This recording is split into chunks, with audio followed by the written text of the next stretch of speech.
Аудитын байгууллага гэдэг одоо төрийн төсөв санхүүтэй холбоотой хяналт шалгалт өрөөгөөжийг ингээд ярьдаг байгууллага гэж одоо бид нэр ойлгодог. Яг нарийнда төрийн мөнгө гэж бас байхгүй. Татвар төлөгчдийн мөнгө. Тэгэхээр энэний цаана гарч ирэх үндсэн асуудал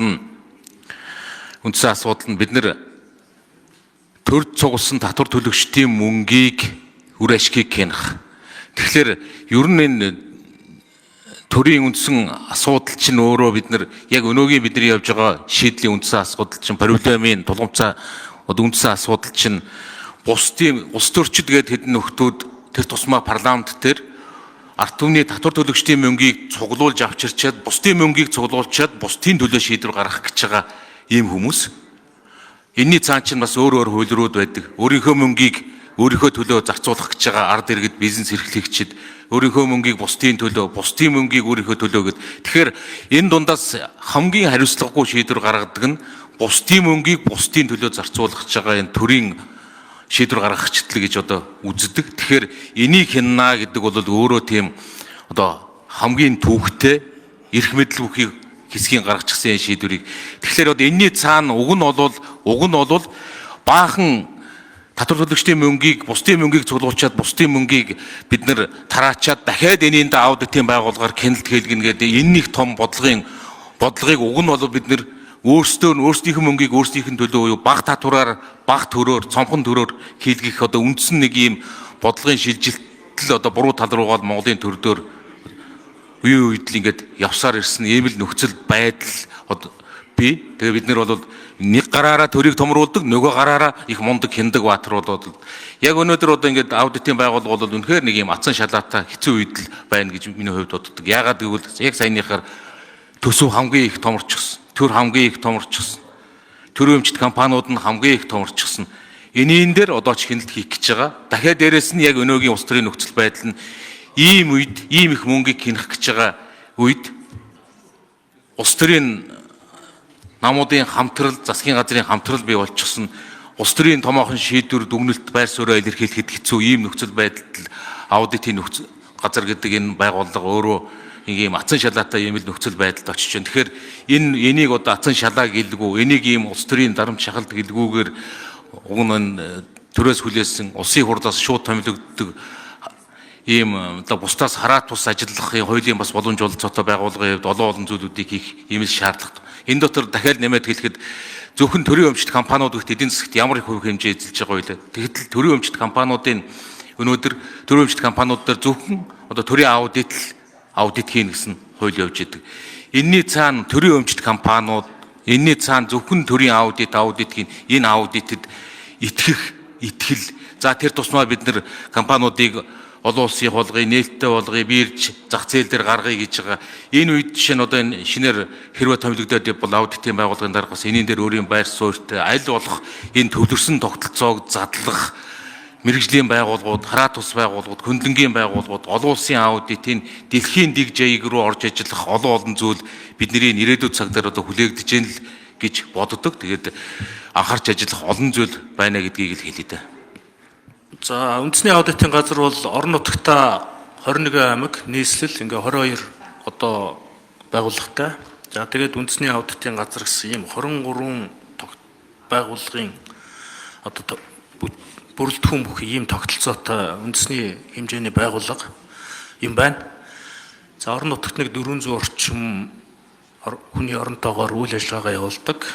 За төвдөө бол нэг 200-аад хүний оронтойтой үйл ажиллагаа явуулт юм лээ.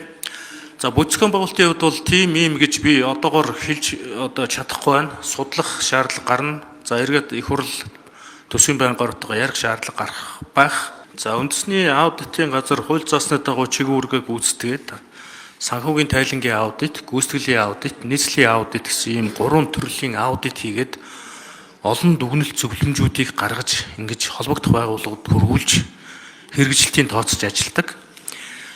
За зөвхөн 24 онд гэхэд одоо 6930 одоо 30 байгууллагын хэмжээнд энэ санхүүгийн тайлангийн аудитын баталгаажуулалт хийгддэг юм байх жишээтэй.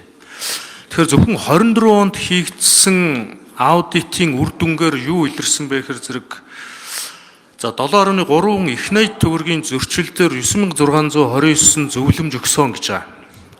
За тэгээд албан шаардлага бол бараг 33 их найд төгрөгийн хэмжээнд албан шаардлага өгсөн.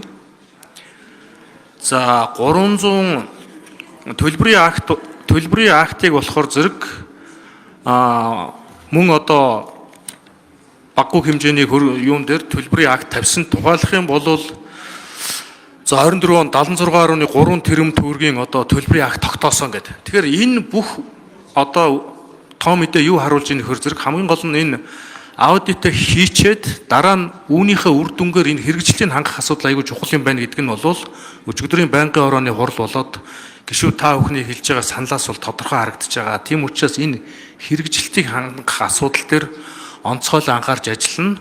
Дээр нь төрийн аудитын тухай хуульд заасны дагуу за сахилгын хариуцлага хүлээх болон ажлаас салах гэсэн ийм хоёр төрлөөр одоо хариуцлага хүлээхээр хуульд заагдсан байлээ. Энэ одоо хариуцлагын хуулийн зохицуултуудын хэрэгжилтийг ч гэсэн хангахад би онцгой анхаарч ажиллана гэж ингэж одоо хэлэх байна. За аудитын одоо зардал буюу одоо төсөв жил ирэх тусам бас өсөж ирсэн байлээ. За 2025 онд бол таны хэлсэнчлэн 54 тэрбум төгрөг. За үүнээс хөрөнгө оруулалтынх нь бол зардал нь 1.1 тэрбум төгрөг. За бусд нь үндсэндээ урсгал зардал юм байлээ. За тэгээ ер нь бол нийгмийн эдийн засаг хөгжөөд эдийн засаг тэлхийн хэрээр төсвийн одоо хүрээ бас өргөжж байгаа. Төсөв бас тэлж байгаа. Энэ утгаараа бас нөгөө шалгах ёстой объектууд буюу одоо шалгагдагч этгээдүүд бол одоо бас олж ирж байгаа гэсэн үг. За тийм учраас энэ одоо үүнийгээ дагаад энэ зардал төсөв өсөж байгаа. За оромтоо нэмэгдэж байгаа ийм зүйл бол одоо ингээд энэтэйг уялдаад явж байгаа байх гэж ингэж ойлгож байгаа. Ер нь бол хамгийн чухал асуудал бол одоо цаашдаа төсөв тэлэх гэхээсээ илүүтэй байгаа хөрөнгөө үр ашигтай үр дүнтэй захиран зарцуулахад бол гол анхаарлаа төвлөрүүлэх ёстой гэдэг нь бол зөвхөн үндэсний аудитын газар биш бусад одоо төсөвт байгууллагуудын бас эрхэмлэх ёстой нэг ийм зарчим байх ёстой байх гэж ингэж ойлгож байгаа. Төсвийн хөрөнгийн үр ашиггүй зарцуулалтуудыг бол хязгаарлахна. За өөрөө бол энэ дээр одоо үлгэрлэн манлайлж ажиллах нь бол одоо миний үндсэн үүрэг болно. Тийм учраас энэ чиглэлд бол би онцгойлон анхаарах ёстой. Анхаарч ажиллана. За ер нь хүний хүчээр одоо бүгдэд хүрч ажиллахад бол хүнд гэдэг нь бол одоо ойлгомжтой ер нь юмнууд үзэж харж байхад бол тодорхой харагдчихжээ. Тэгэхээр энд бол хоёр асуудал байгаа. За нэгдүгээрт бол одоо орчин үеийн шинжлэх ухаанд техник технологийн ололт одоо цахим инновацийн асуудлыг бол нэг ашиглаж үйл ажиллагаанд ашиглаж одоо ашиглах асуудал. За нөгөө талаар одоо таны хэлдэгчлэн хувийн хвшлийн одоо аудитын байгууллагатай хамтарч ажиллах ийм асуудлууд бол аль аль нь зэрэгцэж яригдах ёстой баг. За өнөөдрийн байдлаар одоо хувийн хвшлийн аудитын тусгай зөвшөөрлийг бол сангийн яам буюу сангийн асуудал эрхэлсэн засгийн газрын гишүүн зөвшөөрлийн тухай хуулийн дагуу олгодог. За надад байгаа мэдээлэлээр бол 60 орчим байгууллага байд юм байна гэсэн ийм мэдээлэл авсан. За энэ байгууллагуудыг чадварчуулахаас ахуулаад одоо бас одоо аудитын үр дүн чанар хүртээмжийн дээшлүүлэх асуудал бас гишүүд бас зэрэгцэж санал ярьж байгаа. Тийм учраас аль аль талд нь анхаарна. Энэ байгууллагуудаа туршиж хамтарч ажиллах. За мөн одоо энэ байгууллагуудаа аудитын чанар одоо үр дүнгийн хүртээмжийн нэмэгдүүлэх асуудал гээд тал бүрээс нь анхаарч хамтарч ажиллах ийм тал дээр бол явах хаа гэсэн ийм одоо зүйлийг би хэлэх байна. За төрийн байгууллагуудын тоо нэмэгдэж байгаа. За оромтоо нэмэгдэж байгаа. За мөн одоо бас хороо комисс гэдэг ингээд бас байгууллагууд байгуулагдаж байна гэсэн энэ асуудал сүүлийн үед нэлээд нийтлэг яригдж байна. За өнөөдрийн байдлаар бол төрийн албаа агч чинь 230 орчим мянган төрийн албаа агч гэсэн ийм би тоо мэдээтэй өөртөө бол ийм мэдээлэлтэй байна. За мөн одоо төрийн болон орон нутгийн эмчийн оролцоотой төрийн бол орон нутгийн өмчтэй компаниудын бас нэг 60-аад мянган одоо ажилтан. За ингээд нэг 290 мянган одоо ажилтны ийм хүрээнд энэ асуудлууд бол яригдж байна.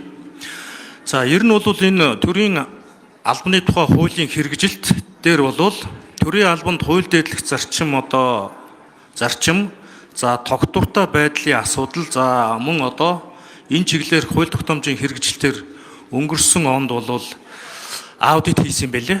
За энэ аудит бол одоо улсын хурал дээр ирсэн. Тэгээ энэ аудит удахгүй байнгын ороод одоо хилцэгдээд эхлүүл нэлээд тодорхой ийм асуудлууд гаргаж тавьсан юм байна лээ. Зөв ерөнхий агуулга нь хэлэх юм бол хууль дээдлэх зарчим бас тодорхой төвшөнд алдагдсан байна. Доктортой бүтсээр ажиллаагүй байна. Бодлого хуулийн хэрэгжилтэнд тавих үр нөлөөтэй хяналтын тогтолцоо бүрдээгүй байна. За бүртгэл системийн одоо бас доголдолтой байна гэсэн ийм ерөнхий одоо ийм зүйлийг базаад хэлсэн ийм том аудитын дүгнэлт одоо ороод ирсэн байгаа юм байна их хурал дээр. За энийг бол ойрын хугацаанд их хурал дээр танилцуулагдахад бол тодорхой асуудлууд яригдах байхаа гэж ингэж би хэлэх байна. За ер нь бол дангаж юм уу ингэж нэмж явах бол цаашдаа боломж их тааруу. Энэ бол төсвийн тэлэлтийг аль болохоор зардлыг хумхад чиглэсэн нөгөө төсвийн доктортой байдлын хуулийн үндсэн концепцэд бол харьцуулна. Тийм учраас аль болохоор нэмэх гэхээс илүүтэй одоо цахим болон одоо шинжлэх ухааны технологийн энэ инновац технологийн ололтыг ашиглаж одоо илүү үр дүнтэй ажиллах энэ чиглэл рүүгээ одоо бид анхаарах хэрэгтэй. Хүн хүчээ нэмэх гэхээс илүүтэй энэ чиглэлтэй илүү анхаарах хэрэгтэй болов гэсэн ийм одоо зарчмыг бол одоо хэлэх гэж байна. Энэ төрийн албаагчдын тоотой холбоотой асуудал дээр нэг наривчилсан мэдээлэл бас энэ гишүүдэд өхөн зүйтэй юм шиг байгаа юм. Бас өөр мэдээлэлтэй байдаг. Нийтдээ нэг 220 орчим мянган төрийн захиргааны, төрийн тусгай, төрийн үйлчилгээний албан хаагчид байдаг. Төрийн өмчт үйлдвэрийн газарт нэг 60 орчим мянган хүн ажилладаг. За тэр 220 мянга дотор 70% нь төрийн үйлчилгээний албан хаагчид байж. Сургууль, эмнэлэг, цэцэрлэгийн багш ажилчид гэсэн үг. 21% нь төрийн тусгай албан хаагчид. Цэрэг цагдаа, тусгай алба. 9% нь төрийн захиргаа байгаад байгаа. Тэгэхээр ер нь бол энэ төрийн албан хаагчдын тоо жил бүр яагаад өсөд байдаг шалтгааны үндсэн нэг том хүчин зүйл нь бол энэ олон сургууль цэцэрлэг нэмж баригдаж их хэмжээгээр ашиглалтанд орж байгаа үндсэн шалтгаан эмчнээс байгаад байдаг байхгүй. Тэгэхээр энийг бас биднээс их тийм зөв ялгаж иргэд олон нийтэд бас мэдээллийг зөв өгж явахгүй бол төрийн захиргаан л тэр жигтэй данхаагаад томроод байгаа юм шиг ойлгоод байвал бас өрөөсгөл байгаад идэм бил.